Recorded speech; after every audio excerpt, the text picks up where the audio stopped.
Humanity has lost entire universes of knowledge in single moments. The legendary lost libraries of history represent our greatest intellectual tragedies, creating voids in our understanding that still haunt us today. This journey will uncover the truth behind these vanished repositories, from the ashes of Alexandria to scrolls still hidden beneath desert sands. You will discover exactly how these ancient losses shape our modern world, and why our own digital knowledge might be even more fragile than clay tablets. We will investigate what caused these collections to disappear and what priceless wisdom vanished with them. What forgotten ideas might have changed our world if only they had survived. Scrolls turn to ash, clay tablets crumble to dust. These are the final, silent moments of entire worlds of thought. A legendary lost library is far more than a collapsed building or a collection of burned pages. It is a cultural nervous system, a repository for a civilization's memory, its scientific ambitions, and its deepest philosophical questions. Historian Dr. Elena Vance observed that when a great library disappears, it is not just books that vanish, but entire ways of thinking and understanding the world. Imagine the scope of what was housed in these places. They were not simply shelves of scrolls. They contained medical treatises detailing surgical procedures we are only now rediscovering. They held astronomical observations that mapped the heavens with startling accuracy. Alongside these were epic poems that told the stories of heroes and gods, and philosophical dialogues that questioned the very nature of reality and justice. This was a comprehensive record of human achievement, a single point where all knowledge converged. The legend grows from a painful duality. We know just enough about these libraries to grasp their monumental importance, yet we know too little to ever rebuild what was lost.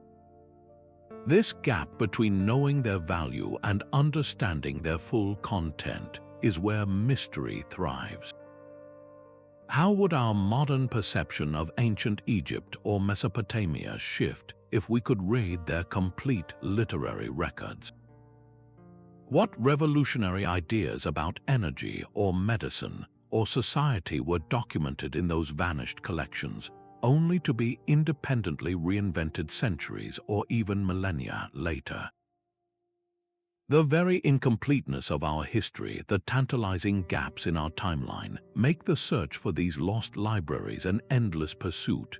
We are forever trying to read the shadow left by a vanished light. The quintessential ghost of all lost libraries is Alexandria. Its very name evokes a specific kind of cultural grief. Picture the Mausoleum, not merely a building but a vibrant nerve center of ancient intellect. Scholars from across the known world gathered in its lecture halls and walked through its gardens, debating ideas under the same roof that housed an almost unimaginable collection. This was the internet of the ancient world, a physical network of knowledge on papyrus scrolls. It held the original works of geniuses like Aristotle and the foundational geometry of Euclid. But the true scale of the loss is measured in the voices we can no longer hear, complete plays by Aeschylus and Sophocles, of which we have only a tiny fraction, were preserved there. Detailed historical accounts of early Egypt and scientific texts from Babylon that mapped the stars with precision all existed within its archives. These were not copies. Many of these scrolls were the only versions in existence. Their disappearance created a permanent silence. The popular story of a single, catastrophic fire set by Julius Caesar is a dramatic oversimplification. The library's demise was a slower, more insidious process.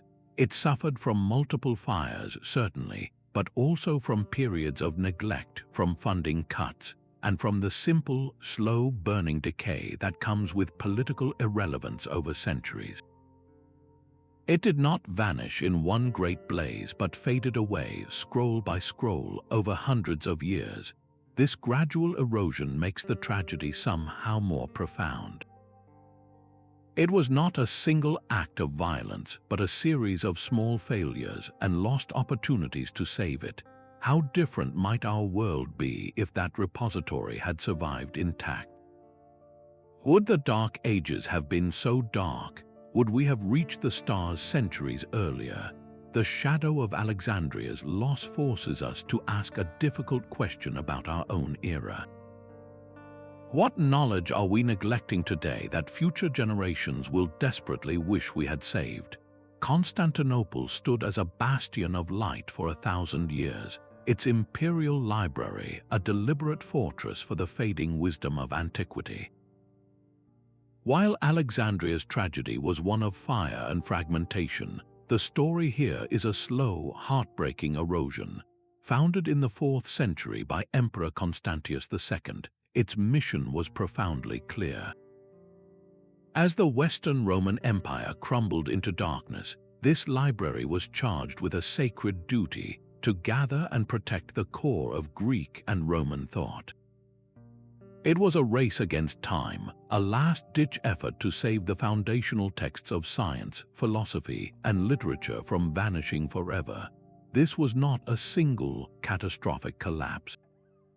The library's fate was tied to the empire's own turbulent rhythm of golden ages and devastating crises. For centuries, it endured a slow decay through simple neglect and crippling budget cuts, its scrolls and codices growing fragile in forgotten corners. But the most grievous wound came not from a foreign conqueror but from fellow Christians. In the year 1204, Knights of the Fourth Crusade, wildly diverted from their holy mission, brutally sacked the city. They did not just loot gold, they burned and scattered the library's priceless contents, an incalculable loss driven by greed and blind destruction. Yet, even in this long twilight, a flicker of hope remained. The story of Constantinople is also one of quiet, desperate salvation. Foreseeing the empire's final fall to the Ottomans, Byzantine scholars undertook a final, critical mission. They gathered the most precious remaining manuscripts and fled, carrying this intellectual treasure west to the city-states of Italy. These very texts, saved from the final collapse, became the fuel for the Renaissance, reintroducing Plato and Aristotle to a Europe that had all but forgotten them. The library's physical form was gone, but its soul had escaped. Its legacy forces us to ask a difficult question. What masterpieces of drama, what revolutionary scientific theories were lost in those centuries of slow decline that no dedicated scholar was there to rescue? The true tragedy of Constantinople is the knowledge that slipped through the cracks simply because its guardians across generations could not maintain their watch. Across the ocean, a different form of obliteration was unfolding, not through slow decay but with the swift, deliberate fire of cultural conquest. In the vibrant intellectual centers of the Maya civilization, priest-scholars created masterpieces of knowledge, painting intricate glyphs on bark paper folded into beautiful screenfold books. These were not mere records, they were living libraries containing centuries of astronomical observations, historical chronicles, and sacred rituals. The Spanish conquest of Mesoamerica viewed this vast repository not as a treasure, but as a threat. Under the direction of friars like Diego de Landa, thousands of these codices were systematically gathered and burned in massive auto da fe ceremonies, condemned as works of the devil. From a literary universe of thousands, only 4 major codices miraculously survived the flames: the Dresden, the Madrid, the Paris, and the Grolier. These survivors are hauntingly beautiful fragments, offering mere whispers of a silenced intellectual tradition. They reveal a civilization with a sophisticated understanding of mathematics, including the conceptual use of zero, and astronomical tables so precise they could predict celestial events like eclipses centuries in advance. Their complex calendar systems tracked vast cycles of time with an accuracy that still inspires awe. The tragedy here is profound. This was not the random destruction of war, but a targeted erasure of a worldview. An entire way of understanding the cosmos, developed completely independently from European or Asian thought, was nearly wiped out.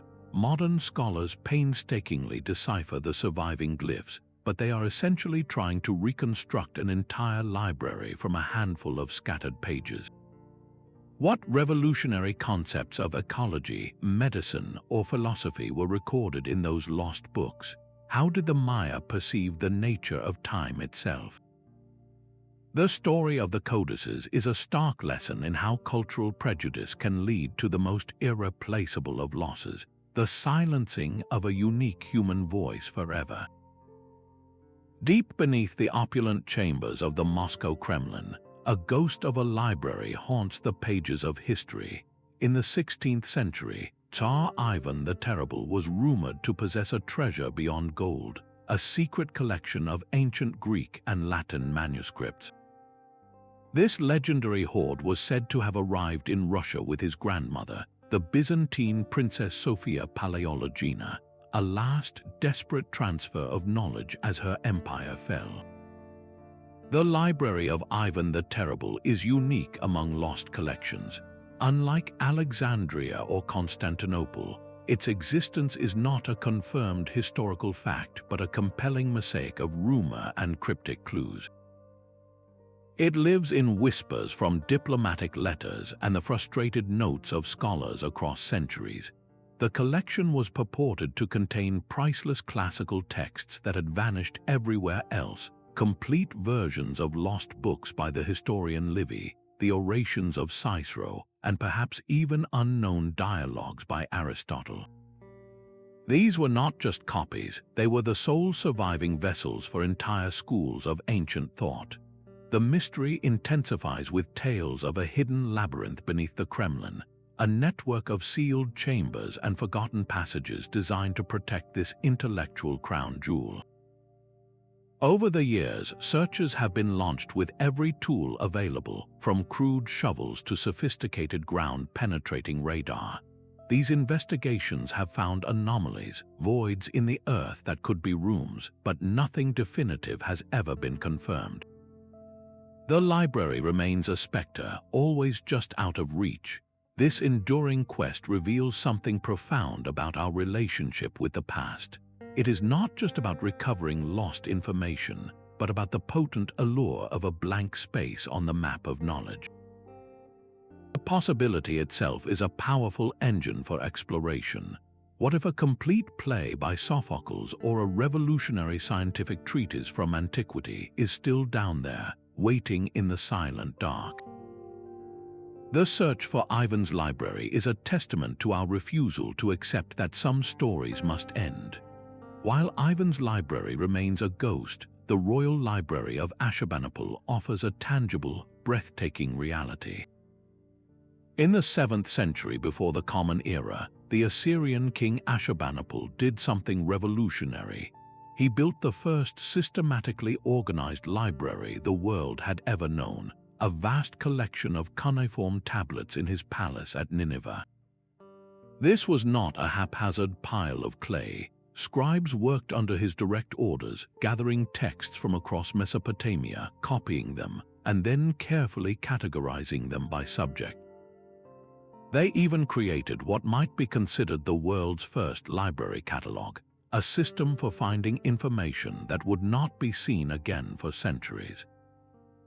His ambition was to assemble all the knowledge of his kingdom under one roof. The library's eventual fate, however, holds a remarkable irony. In the year 612 before the Common Era, a coalition of enemies sacked Nineveh and set the royal palace ablaze. The inferno that was meant to obliterate the Assyrian Empire's memory instead baked and hardened the very clay tablets that preserved it. For over 2 millennia, this treasure lay buried, until 19th century archaeologists began their excavations. They unearthed a staggering sight, over 30,000 cuneiform tablets, many of them perfectly preserved by the fire's intense heat. This was not a random assortment. The library contained the entire epic of Gilgamesh, allowing us to read this foundational story of a hero's quest for immortality. It held medical texts detailing diagnoses and herbal remedies, legal codes that structured their society, and precise astronomical observations that guided their understanding of the heavens. There were even royal letters, giving us a direct line into the political intrigues and daily administration of an empire. This collection provides an unparalleled window into Mesopotamian civilization, a complete snapshot of its intellectual and cultural life. The survival of Ashurbanipal's library is a story of both profound hope and deep frustration. It gives us hope that other legendary collections might also lie buried, waiting for a lucky discovery. Yet it is also frustrating because we know this is only a fraction of what once existed. The very sophistication of its organization hints at an advanced approach to information management that was lost for ages. It forces us to wonder, what other revolutionary systems for organizing knowledge did ancient cultures develop that have since vanished without a trace? The charred tablets from Nineveh stand as a powerful testament, proving that sometimes, against all odds, fragments can survive, offering us precious, irreplaceable glimpses into worlds we thought were lost forever. The scent of burning sandalwood and ink must have choked the air for months. While Ashurbanipal's library was saved by fire, another great repository was utterly consumed by it. The Buddhist University of Nalanda in ancient India was not merely a school, it was a sprawling city of the mind. Its crown jewel was a library complex so vast it was housed in 3 multi-story buildings, with the main one, Ratnadadhi, rumored to rise 9 stories high, piercing the heavens as if in defiance of intellectual limits. This was a global hub, a magnet for the greatest thinkers from China, Korea, Persia, and all across Asia. For nearly a millennium, it was a beacon of interdisciplinary study, where philosophy, medicine, mathematics, and astronomy were not separate fields but interconnected threads in a single tapestry of understanding. Then, in the 1200s, that light was brutally extinguished. An army of Turkic invaders under Bakhtiar Khilji swept through, viewing this immense accumulation of knowledge not as a treasure but as a threat to their own ideological conquest. Contemporary accounts describe a fire so immense it took months to burn itself out, a systematic annihilation where hundreds of thousands of fragile palm leaf manuscripts, each one meticulously handwritten, were reduced to piles of ash. The loss was catastrophic in its specificity. Nalanda served as the central archive for Mahayana Buddhist scholarship. Countless sutras, philosophical commentaries, and intricate cosmological maps existed only within its walls, their wisdom vanishing forever in the smoke.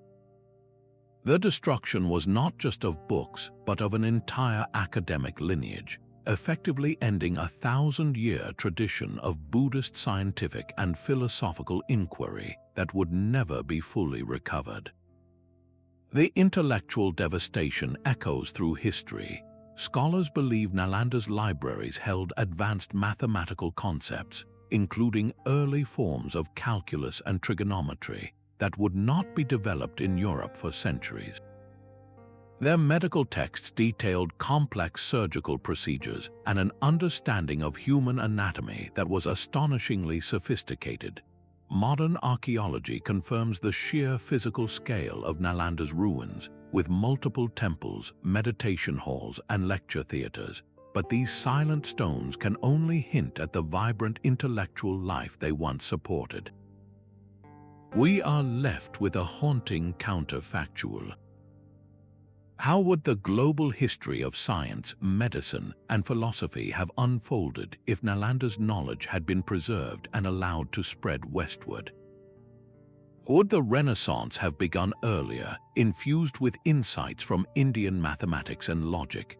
The tragedy of Nalanda stands as a permanent, sobering reminder that the greatest centers of learning can be terrifyingly fragile, always just one act of violence away from becoming another echo in the corridors of time. The Mongol siege of Baghdad in 1258 did not just topple an empire, it severed the nerve center of a global intellectual network. For centuries, the House of Wisdom had been more than a library. It was a living, breathing engine of innovation where the great works of Greece, Persia, and India were not merely stored, but actively translated, debated, and built upon. Within its walls, a remarkable collaboration unfolded, with Muslim, Christian, Jewish, and Zoroastrian scholars working side by side. They did not see knowledge as belonging to one faith or culture, but as a shared human inheritance. This was a place where the algebra of Al-Khwarizmi was developed, where the astrolabe was refined for navigation, and where medical knowledge from across the known world was synthesized into new, comprehensive texts. The loss of this institution was not a single, fiery cataclysm like Nalanda, but a slower, more complex unraveling. The Mongol invasion was the final, brutal blow to a center already weakened by political shifts and dwindling support. When the city fell, the fate of the House of Wisdom's vast collections became one of history's great silences. Some accounts say the libraries were burned, their manuscripts used to fill the Tigris River so that the ink ran black for days. Others suggest they were simply looted and scattered, their organizational system destroyed beyond recovery. The true tragedy lies in what that system represented. This was not a random pile of books. It was a curated, cross-referenced repository where the connections between different fields of study were actively mapped and explored. The works that survived did so only because copies had already traveled to other centers of learning in places like Spain and Egypt. But the originals, the unique commentaries, the half-finished research, and the very spirit of collaborative inquiry that defined the place were gone. What new paths in optics or chemistry might they have pioneered? How much further might their astronomical models have advanced? The fall of the House of Wisdom stands as a permanent reminder that the greatest threat to knowledge is often not a single flame, but the slow chilling of political will that leaves our most precious institutions vulnerable to the storms of history. A quiet revolution of preservation unfolded for centuries in the cold stone scriptoriums of medieval monasteries. While empires rose and fell outside their walls, generations of monks dedicated their lives to the painstaking work of the pen, copying not only religious texts but also the surviving works of Greek and Roman science, philosophy, and literature. These monastic libraries became the silent, unsung guardians of the classical world, preserving a fragile thread of knowledge through Europe's most turbulent centuries. This delicate ecosystem of memory was shattered by the storms of the Protestant Reformation. The dissolution of monasteries across England, Germany, and Scandinavia was not a single fire, but a vast, systematic dismantling. Royal agents and reformers, driven by a new religious and political fervor, entered these ancient institutions and seized their contents. The loss was chaotic and diffuse. Priceless manuscripts were torn apart for their bindings, used to stiffen book covers or light fires. Others were simply scattered to the winds, sold off in bulk to private collectors, or left to rot in damp attics. While some wealthy humanists did rescue important classical texts, they naturally prioritized famous authors like Cicero or Virgil. The true tragedy lies in what was left behind and deemed unworthy of saving. Unique chronicles of local history, recording the lives of ordinary people for generations, were lost. Detailed herbal manuscripts, filled with centuries of accumulated observation on the medicinal properties of local plants, were tossed aside. Early scientific notes on astronomy, weather patterns, and natural phenomena, meticulously recorded by monk scholars, vanished forever. The scale is almost incomprehensible, with scholars estimating tens of thousands of manuscripts disappearing across the continent. This was a different kind of library death, not a dramatic blaze but a slow, bureaucratic unraveling.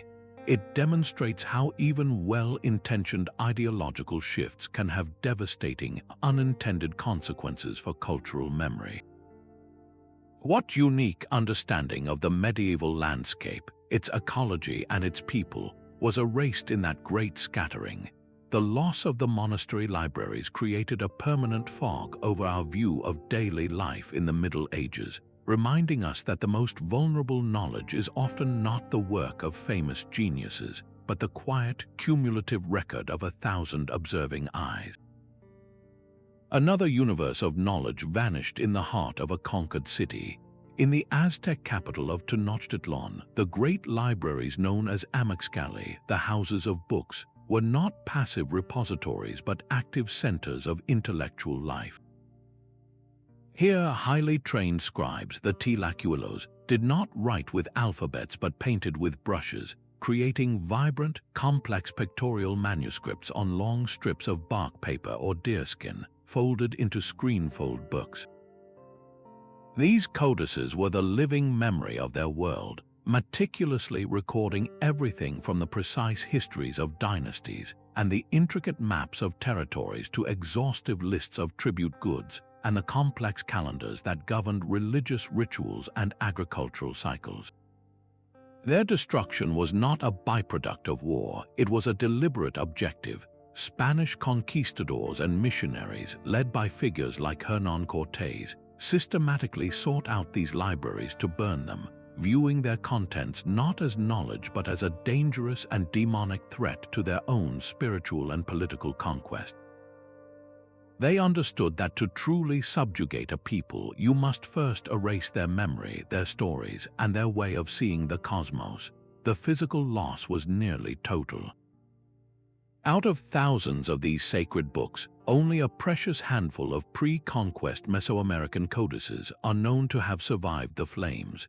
Our modern understanding of Aztec culture is largely filtered through documents created after the fact, often under Spanish supervision, which inevitably reshaped the narrative to fit a new world order.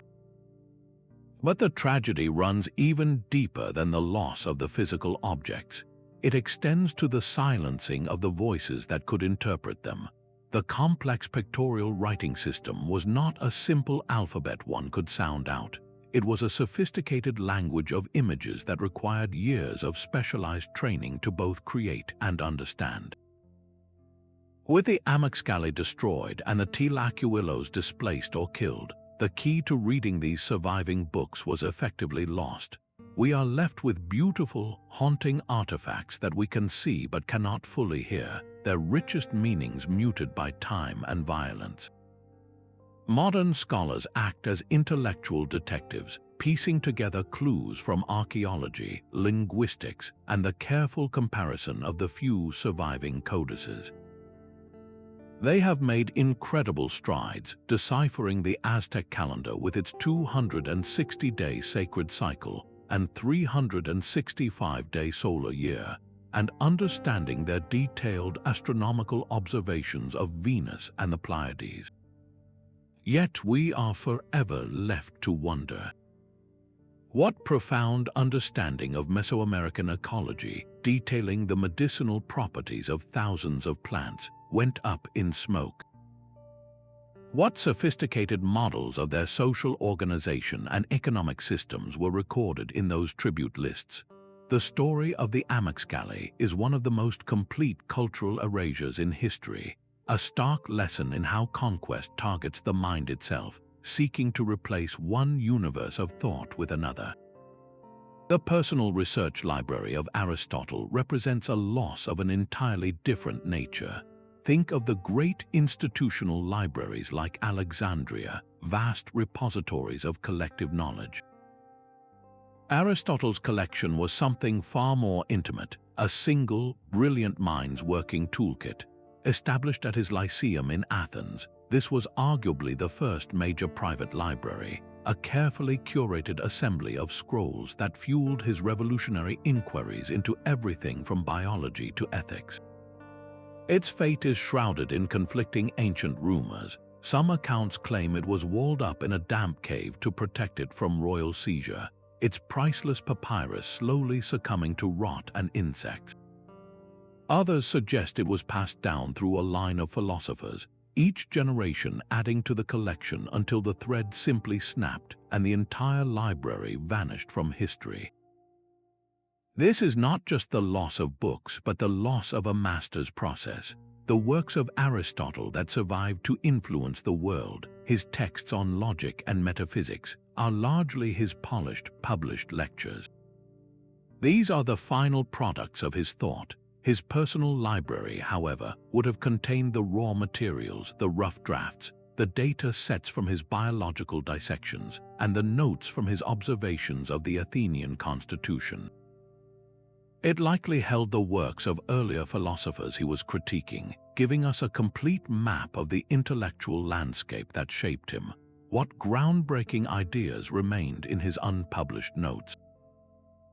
We know he wrote brilliant dialogues that were praised in antiquity but are now completely lost. Did his library contain a more developed theory of the soul, or an early concept of empirical scientific method laid out with even greater clarity? The mystery of Aristotle's lost library forces a humbling realization. Even the most original genius does not think in a vacuum. They build upon a foundation of accumulated knowledge, and when that foundation crumbles, we lose not only what was built upon it, but the very blueprint of how it was constructed. The scent of ink and woodblock prints filled the air in Kaifeng, a city that had perfected the art of the book. During the Song dynasty, China cultivated the most extensive and sophisticated literary culture on the planet, where both imperial and private libraries amassed collections of tens of thousands of printed volumes. This was not merely an accumulation of texts, but the very engine of a society that prized bureaucratic record-keeping, historical scholarship, and technological innovation. The imperial libraries alone functioned as a massive administrative brain, holding detailed census data, centuries of astronomical observations, and comprehensive legal codes.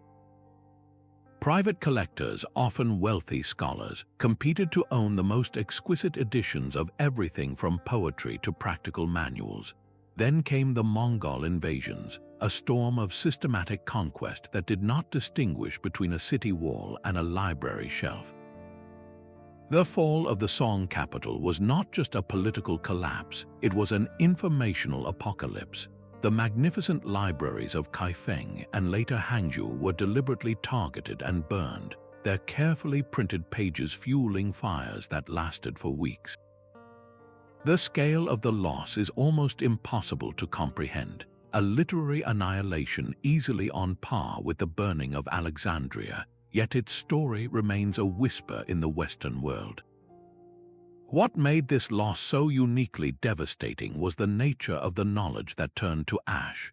The Song era was a golden age of Chinese science and technology, and its libraries were the sole repositories for this advanced learning. They held technical manuals for complex mechanical devices like water-driven astronomical clock towers, treatises on the chemical processes for manufacturing superior steel and gunpowder formulations, and medical texts detailing surgical techniques and pharmaceutical discoveries that were centuries ahead of their time.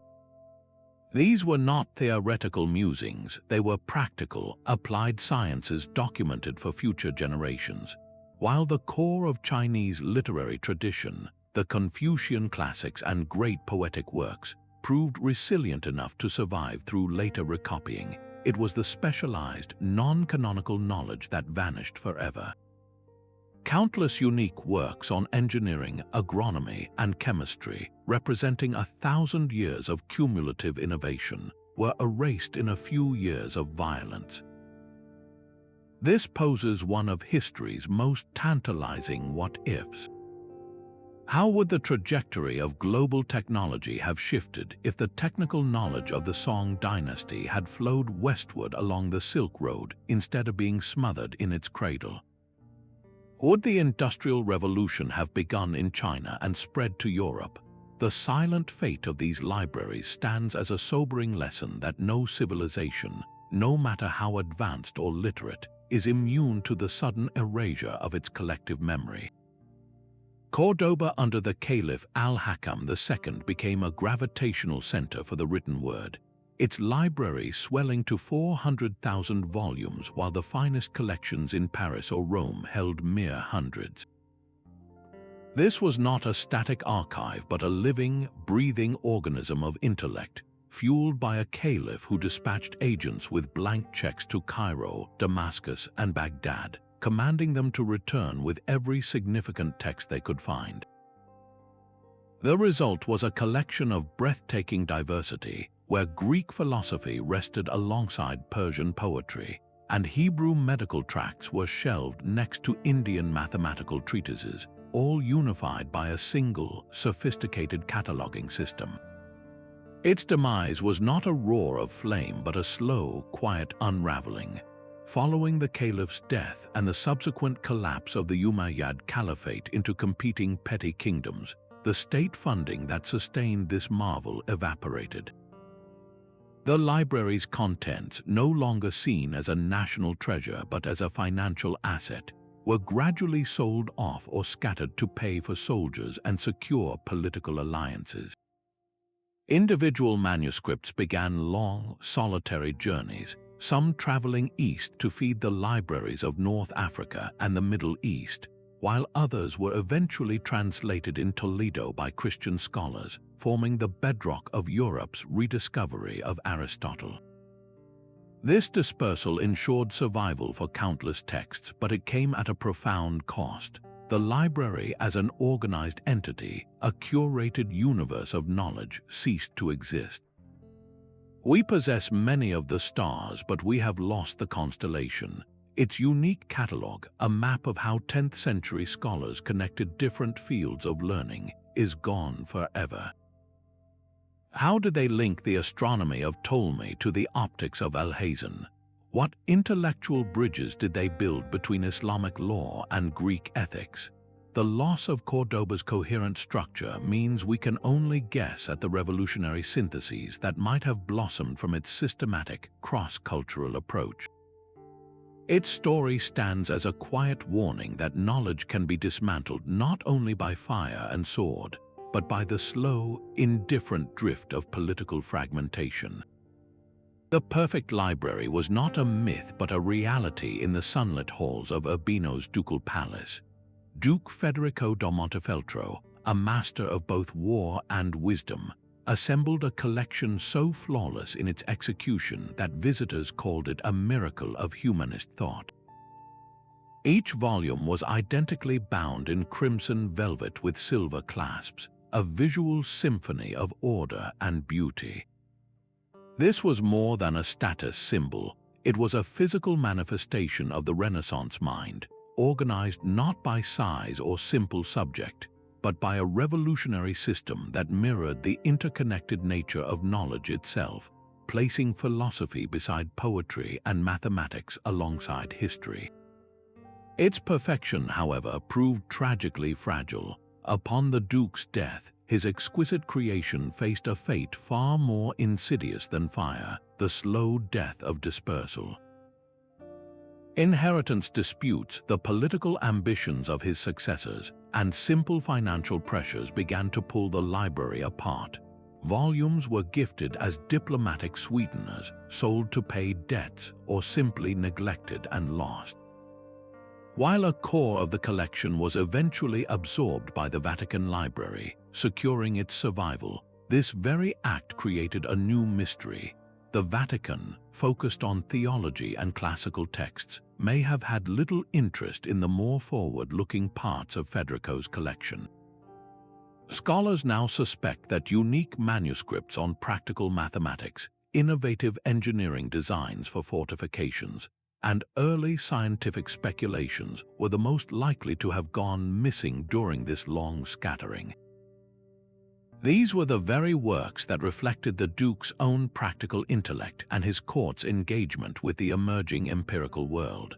We are left with a profound duality, grateful for the beautiful books that survive in Rome, yet haunted by the ghost of a complete intellectual system. The true loss may not be a specific text, but the library's revolutionary catalogue, that humanist map of knowledge that showed how a Renaissance mind connected all learning. What revolutionary design for a city or a new understanding of mechanics was scribbled in the margins of a volume now lost to time? Federico's library teaches us that cultural flourishing is no guarantee of preservation, and that a collection can be dismantled not with a bang, but with the quiet, relentless whispers of inheritance lawyers and estate sales. A desperate, last-minute exodus unfolded in the final hours of Constantinople. As Ottoman soldiers breached the ancient walls, Byzantine scholars and Italian humanists made frantic choices in candlelit scriptoriums, grabbing what they could carry. They were not saving gold or jewels, but the very soul of classical learning, stuffing priceless manuscripts into chests and sacks for a chaotic flight to waiting Venetian ships. This was not a single, unified rescue, but a scattered, improvised effort that would forever alter the flow of knowledge. Some manuscripts became prized war booty for educated Ottoman commanders who understood their worth, eventually finding a home in the Sultan's own library.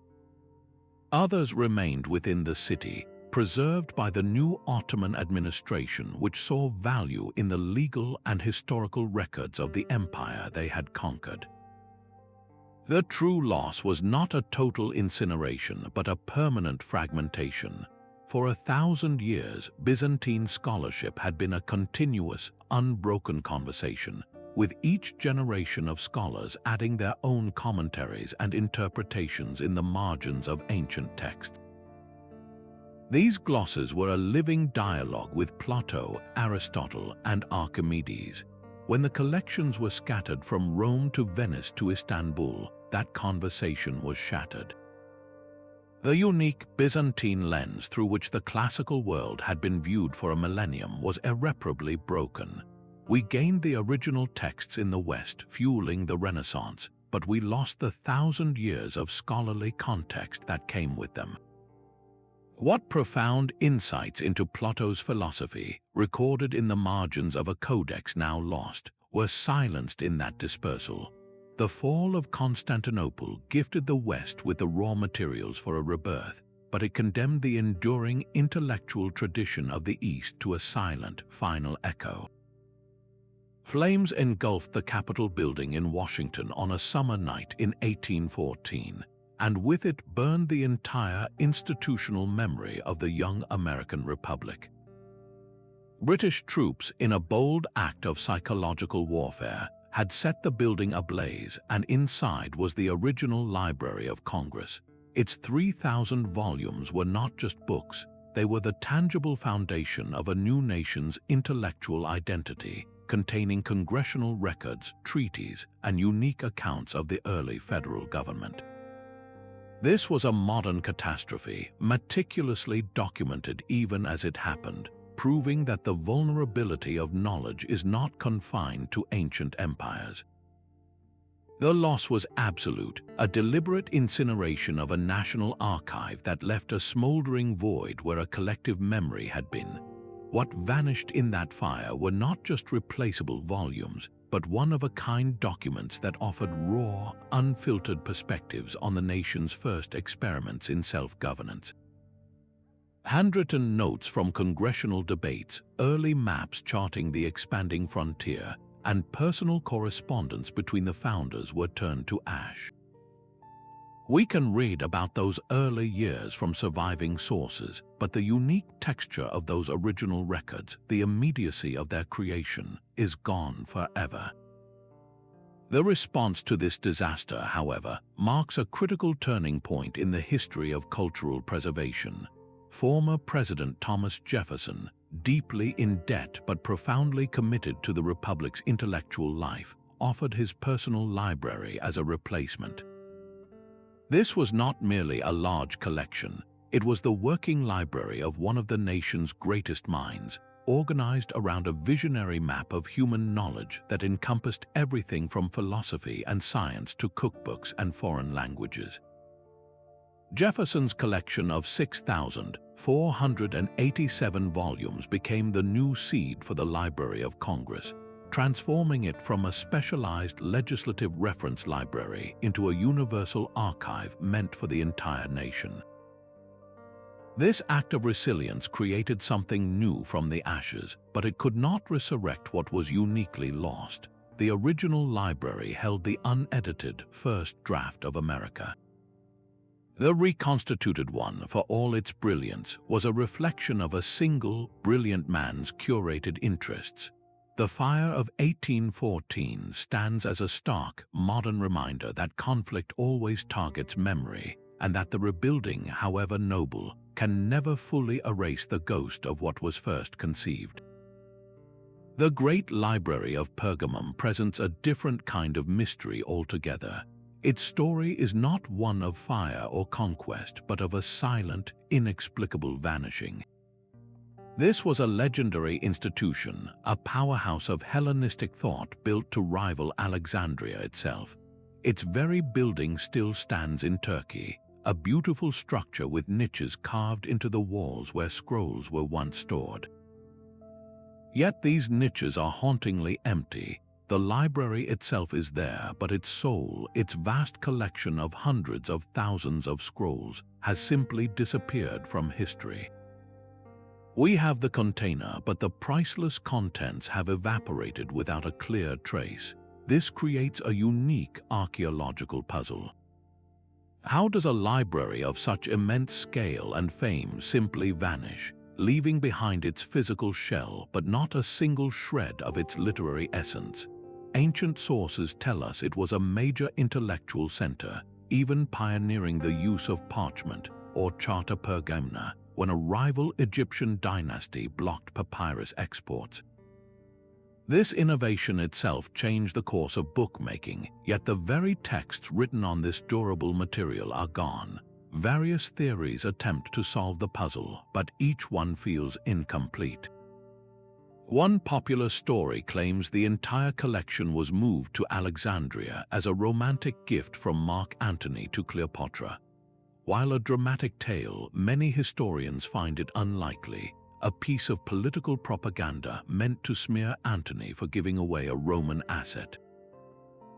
Other suggestions point to the library being destroyed during later Roman conflicts or simply crumbling away through neglect as Pergamum's political importance faded over centuries.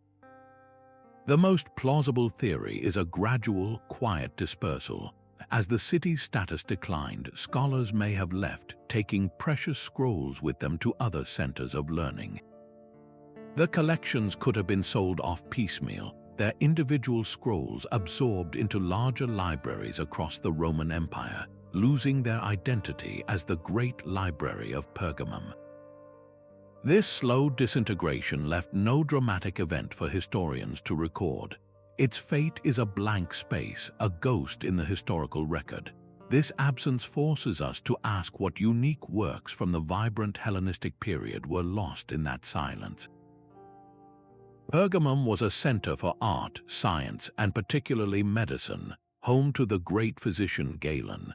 Its shelves almost certainly held medical texts with advanced anatomical drawings, philosophical treatises from schools of thought that have since been forgotten, and perhaps even complete histories of Alexander the Great's campaigns written by his immediate successors.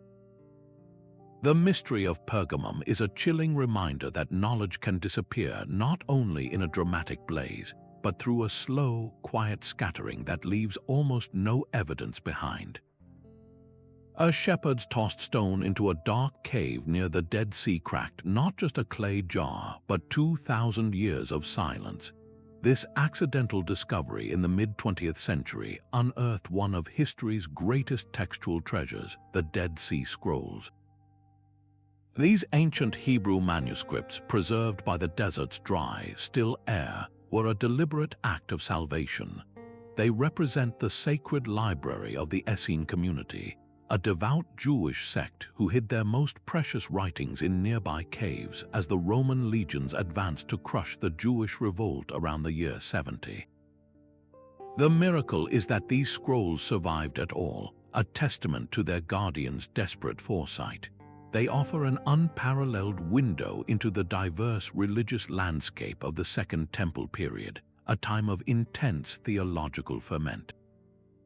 The scrolls confirmed the astonishing accuracy of the Masoretic text, the traditional Hebrew Bible, while also revealing fascinating variations and previously unknown sectarian works that detailed the community's laws, rituals, and apocalyptic expectations. Yet for every scroll found, a haunting question remains. What else was part of this library that did not survive?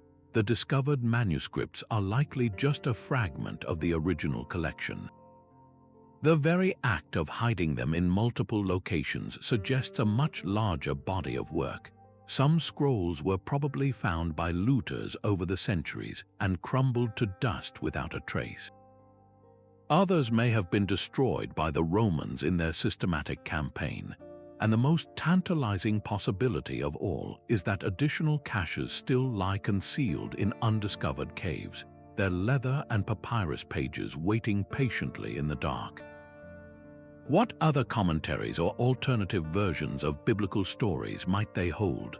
The story of the Dead Sea Scrolls is a powerful duality, a narrative where knowledge is simultaneously lost and saved by the same violent historical currents. It proves that preservation is often not a guarantee, but a fragile, partial victory snatched from the jaws of oblivion. A different kind of silence settled over the Andes, a void left not by fire but by a failure to comprehend. The Inca Empire managed its vast territory, the largest in the Americas, without a single written word as we know it. Instead, their entire administrative, historical, and cultural memory was encoded in kippahs, intricate arrangements of knotted cords. These were not simple tallying devices. Highly trained specialists known as kipukamayok, the knot makers and readers, could use these complex textiles to record everything from census data and grain storage levels to the epic stories of their ancestors and the precise movements of the stars. This was a sophisticated, three-dimensional information technology, a language of fiber and knot that held the empire together. When the Spanish conquistadors arrived, they saw these objects not as libraries, but as pagan artifacts or meaningless trinkets. In their drive to impose a new religion and a new order, they systematically sought out and destroyed these cord libraries, methodically erasing a system of knowledge they could not even recognize. The physical annihilation was devastating, but the deeper tragedy was the targeted eradication of the kipukamayok themselves. These living librarians were the only keys to unlocking the data, and with their disappearance, the vast intellectual treasury of the Inca Empire fell permanently silent. Today, only about 600 kippahs survive in museum collections, haunting artifacts from a silenced civilization.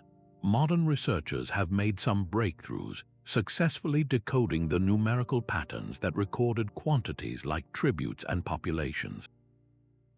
But the narrative content, the historical chronicles, and the poetic verses remains largely a mystery. We can see the knots, but we have lost the grammar.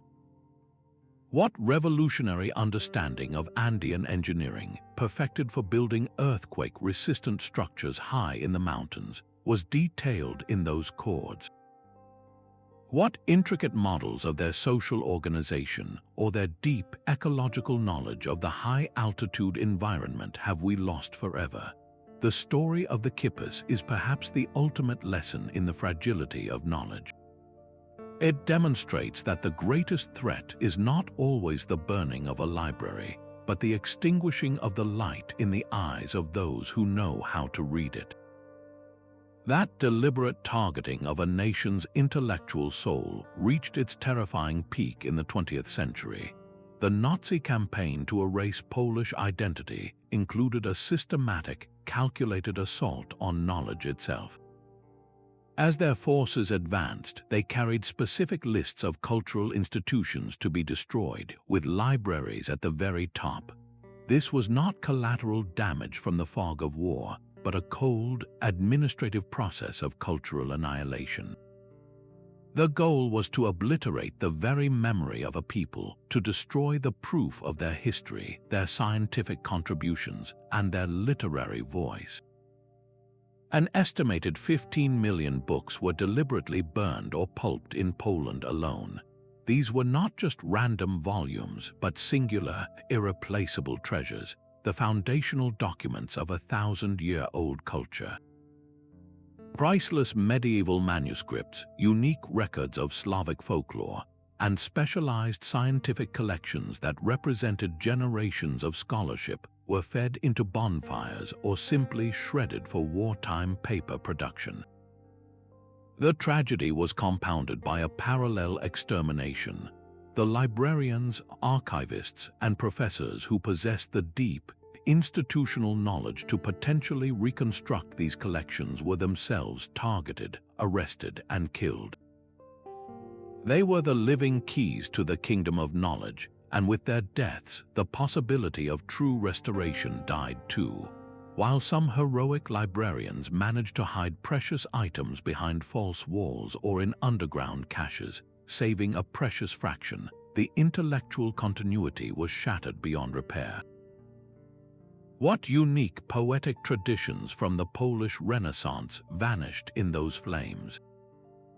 What historical accounts of the early Slavic world, existing in only one copy, are now just a memory of ash? The Nazi destruction of Poland's libraries stands as history's most chilling lesson in how knowledge is not just lost, but can be deliberately weaponized, transformed from a bridge to the past into a tool for its complete and utter erasure. While the Nazis weaponized destruction, another 20th century tragedy unfolded with a quieter, more bureaucratic brutality. The great imperial libraries of Russia did not vanish in a single fire, but dissolved into the fog of revolution. Following the collapse of the Tsarist regime, centuries of accumulated knowledge housed in palace collections and aristocratic mansions faced an uncertain fate. The new Soviet state was fundamentally ambivalent toward this legacy. On one hand, it saw these collections as symbols of a hated feudal past to be purged or broken apart. On the other, it recognized their raw intellectual value and sought to absorb them into new state institutions. The result was not a coordinated act of preservation, but a chaotic, poorly documented dispersal across a vast country engulfed in civil war. Some libraries were indeed burned by revolutionary zealots who saw them only as relics of the oppressor. Others were hastily hidden by former owners or sympathetic servants, walled up in estate cellars or buried on remote country properties, their locations dying with those who hid them. Many more were simply seized and transported to central repositories in Moscow or Leningrad, where their careful original organization was shattered. The unique tragedy of this process was its administrative nature. It was lost through cataloging, through the dismantling of a collection's soul. A library is more than the sum of its books. It is a curated intellectual universe with its own internal logic. When those books were scattered across different Soviet institutions and mixed with other collections, that logic was erased forever. The greatest losses were not the famous literary classics, which were often reprinted, but the uniquely Russian materials deemed ideologically inconvenient. Countless regional histories detailing the distinct cultures of areas from Siberia to the Caucasus vanished. Manuscripts in minority languages were left to decay as unimportant. The records of pre-revolutionary intellectual movements, from liberal reformists to mystical philosophers, were systematically weeded out because they offered alternative visions of Russia's development that contradicted the official Soviet narrative. What potential paths for the nation's future, debated in salons and private studies, were silenced in that great archival purge. While heroic librarians did manage to shield many precious items, their efforts were a desperate rearguard action against an overwhelming tide of indifference and ideological cleansing. The story of Imperial Russia's libraries is a stark lesson in how revolution, even with the best intentions, can inadvertently shred the intricate tapestry of cultural memory, not with dramatic bonfires, but with the silent, efficient stroke of a bureaucrat's pen. Our own digital age mirrors these ancient vulnerabilities with a terrifying precision. Humanity's complete knowledge now seems to sit at our fingertips, yet this accessibility is a fragile illusion. Entire repositories of our culture, from personal photo archives to government documents, exist as fragile patterns of ones and zeros. These digital collections face three silent assassins: technological obsolescence, corporate decisions, and cyber attacks. A file format from just 2 decades ago can become as unreadable as a crumbled cuneiform tablet without the specific software to interpret it. A beloved cloud photo service shuts down for lack of profit, and a generation of family memories evaporates without a trace. A malicious ransomware attack can encrypt and hold hostage the entire digital archive of a hospital or a museum. The key difference from a physical fire is the nature of the void left behind. When the Library of Congress burned, the ash and the damaged shelves remained as physical evidence of the loss. When a digital server is wiped, the knowledge disappears into absolute nothingness, leaving no charred fragments, no haunting emptiness on a shelf, just a silent error message where a world of information used to be. Organizations like the Internet Archive fight a heroic, endless battle against this tide, using web crawlers to take snapshots of the ever-changing Internet. They are building a modern Library of Alexandria in server farms, attempting to preserve everything from news sites and academic journals to quirky personal blogs. But their mission is a constant struggle against legal threats over copyright, the mind-boggling technical challenge of storing and migrating an exponentially growing sea of data, and the perpetual fear of funding running out. The fundamental problem has not been solved by our technology, it has simply been upgraded. We have traded the fragility of papyrus and parchment for the fragility of magnetic platters and solid-state drives. What crucial conversations, what groundbreaking digital art, what raw data from our current climate crisis are we losing right now through simple neglect and digital decay? The stories of lost libraries are no longer just history, they are a pressing warning about the fate of our own collective memory. A single fragment of papyrus can shatter centuries of silence. Modern archaeology is no longer just about grand monuments and gold, but the patient recovery of words, rescuing echoes of lost libraries from the most unexpected places.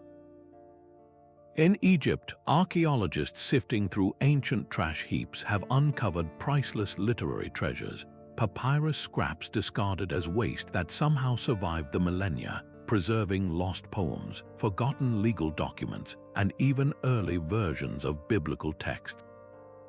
These are not the planned archives of kings, but the accidental libraries of everyday life, offering a raw, unfiltered glimpse into the ancient mind. The same miracle of preservation occurred in the shadow of a volcano.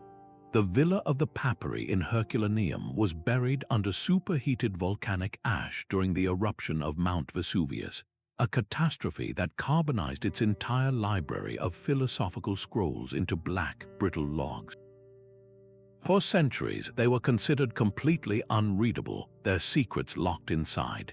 Now, advanced imaging technology, like sophisticated 3-dimensional X-ray scanning, is beginning to virtually unroll these scrolls, allowing scholars to read the words of the Epicurean philosopher Philodemus for the first time in 2,000 years. This is not science fiction, it is a technological resurrection of thought. Each successful scan is a direct message from the past, proving that what was once considered permanently lost can sometimes be brought back from the brink. The process is agonizingly slow and fraught with uncertainty, a high-stakes puzzle where one wrong move could turn a scroll to dust. Yet every deciphered line, every recovered name, is a profound victory.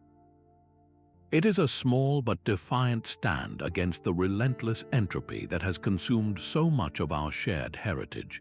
These discoveries, however fragmentary, force us to reconsider the finality of loss. What other caches of knowledge lie hidden in unexplored caves or beneath the foundations of modern cities? The story of humanity's great libraries is not a closed book. It is a narrative still being written, with every new technological advance offering another chance to hear a voice we thought had been silenced forever. The void left by a lost library creates a unique kind of haunting. Historian Thomas Cahill described this feeling as the haunting presence of absence, a profound sense that crucial pieces of our collective story have vanished, leaving our understanding of humanity permanently incomplete. It is the intellectual equivalent of a phantom limb, an ache for knowledge we can sense was once there but can no longer grasp. This is not mere historical curiosity. It is a deep psychological response to the gaps in our timeline, a fundamental discomfort with the unknown chapters of our own development. This awareness directly fuels our modern drive to preserve.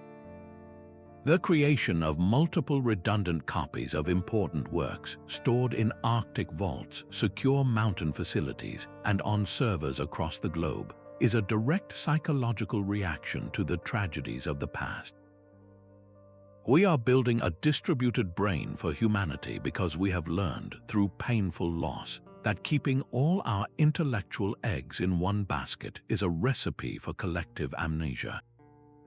This anxiety even shapes our fiction. Stories of lost libraries and secret archives, from the labyrinthine abbey in Umberto echoes the name of the rose to the ancient citadels of knowledge in countless fantasy novels, resonate so powerfully because they tap into our deepest fears of cultural fragility. They are fictional rehearsals for a real historical trauma. Why do these tales of scrolls and codices consumed by flame continue to captivate us centuries later? They remind us that every book is a vessel for a voice, and every lost library represents the silencing of 1,000 conversations. This psychological dimension transforms historical loss from a dusty academic topic into a vital contemporary concern. It is the reason we feel a visceral urgency when we hear about decaying film reels or obsolete digital formats. The ghost of Alexandria does not just live in ruins, it lives in our relentless, almost compulsive, need to ensure that our own story does not one day become just another echo in the dark. Our gaze has lingered too long on the ashes of Alexandria and the fallen codices of Constantinople.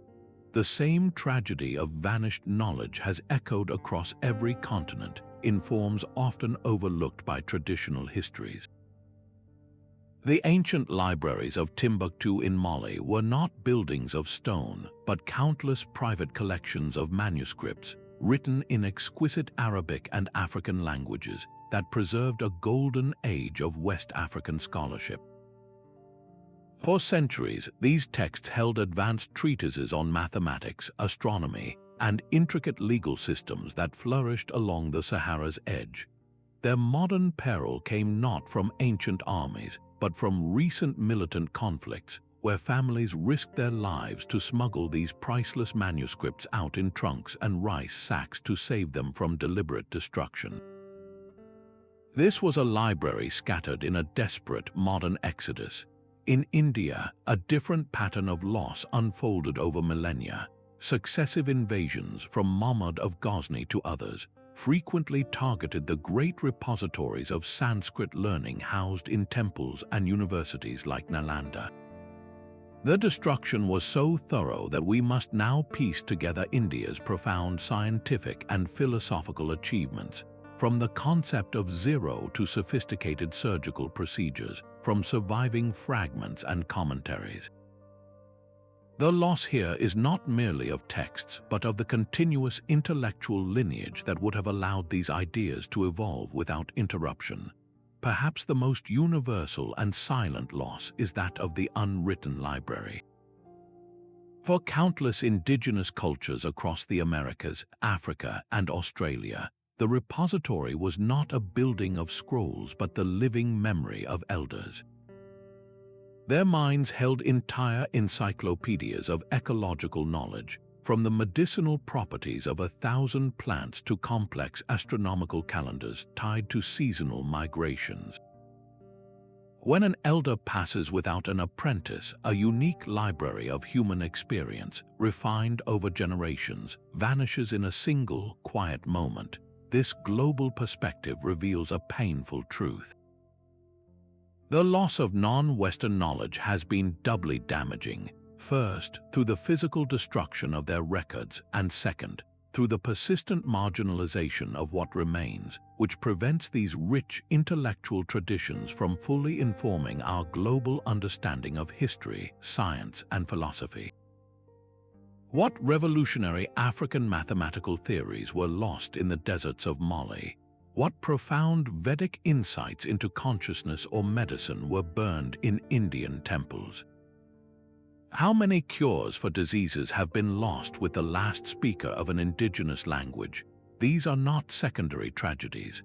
They are holes in the collective soul of humanity, reminding us that the great library of human wisdom was always a global project, and its most poignant losses are often the volumes we never knew were missing. A profound shift has occurred in our relationship with knowledge, moving from passive storage to active, multi-layered defense. The silent, climate-controlled vaults deep beneath institutions like the Vatican Library are a direct response to the fires of Alexandria and the damp decay that claimed so many monastery scrolls. Here, priceless manuscripts rest in atmospheres of precisely controlled humidity and temperature, shielded from the light and pollutants that slowly turn paper to dust. This is preservation on a molecular level, a battle against time itself fought with advanced chemistry and engineering. Beyond these physical fortresses lies an even more radical strategy: digital immortality. The British Library and its peers are engaged in a monumental task, not merely scanning books, but creating multiple, geographically dispersed digital copies of their entire collections. This practice of digital redundancy is our modern answer to the tragedy of a single, vulnerable repository. If one server farm fails or is struck by disaster, the knowledge survives elsewhere, a lesson learned from the scattered ashes of countless lost libraries. This system requires constant vigilance, a process known as format migration, where data is regularly transferred to new, current file formats to avoid the digital obsolescence that could render our files as unreadable as a forgotten cuneiform script. International cooperation now underpins these efforts, a globalized immune system for cultural memory. UNESCO Memory of the World program acts as a central nervous system, identifying vulnerable archives and mobilizing resources to protect them, whether they are ancient palm leaf manuscripts in Sri Lanka or early film reels in Argentina. This represents a fundamental philosophical change, a recognition that the wisdom of our species is a shared responsibility, not a national possession. The very existence of such programs is a testament to the ghosts of Córdoba and the Imperial Library of Constantinople, a vow that such centralized collapses will not happen again. Yet, for all this sophisticated effort, the challenges are immense. The sheer exponential volume of digital information we now produce creates a preservation paradox. We are saving more than ever before, but we are also generating data at a rate that threatens to overwhelm our systems. Crucial digital archives face constant threats from funding cuts, as preserving petabytes of data is astronomically expensive, and the relentless march of technological change means we are in a perpetual race against our own inventions, ensuring that today's common file formats do not become tomorrow's indecipherable relics. The haunting question remains, are these distributed, high-tech strategies truly robust enough to prevent a future loss on the scale of the Song dynasty's libraries? Or are we simply building a more complex, more fragile system that could fail in an entirely new way? The search for these vanished collections is far from a relic of the past. It is a vibrant, ongoing quest that continues to captivate historians and archaeologists, fueled by a stubborn optimism that pieces of our shared heritage can still be pulled back from the void. This enduring hope is not a fantasy. It is powered by the tangible thrill of occasional, dramatic discoveries that prove such finds remain possible. The Gnostic Gospels unearthed at Nag Hammadi in Egypt, a collection of ancient books hidden in a jar, completely reshaped our understanding of early Christian thought. The ongoing, painstaking virtual unrolling of the carbonized Herculaneum scrolls offers a direct line to a working Roman library, thought lost forever. These successes are the lifeblood of the search, proving that entire worlds of thought can still be rediscovered. So, what specific lost treasures do scholars dream of finding today? Many hold out hope for additional Dead Sea Scroll caves, believing more jars filled with ancient Hebrew texts still lie concealed in the Judean desert cliffs, waiting to reveal further secrets of Second Temple Judaism. In the dense jungles of Central America, archaeologists ponder the tantalizing possibility that Mayan codices, made of durable bark paper, might survive in unexplored tombs or sealed ceremonial chambers, protected by the very humidity that usually destroys such materials. The legendary Library of Ivan the Terrible still beckons from beneath the Moscow Kremlin, a ghost that refuses to be silenced. And what of the personal library of Aristotle, that intimate roadmap of a genius's mind? Its potential recovery remains the ultimate archaeological daydream. Advanced technology has transformed this search from mere speculation into a sophisticated hunt. Ground-penetrating radar can now map hidden chambers deep underground without lifting a single shovel. Multispectral imaging can resurrect faded ink on palimpsests, manuscripts that were scraped clean and written over, revealing the original lost text beneath.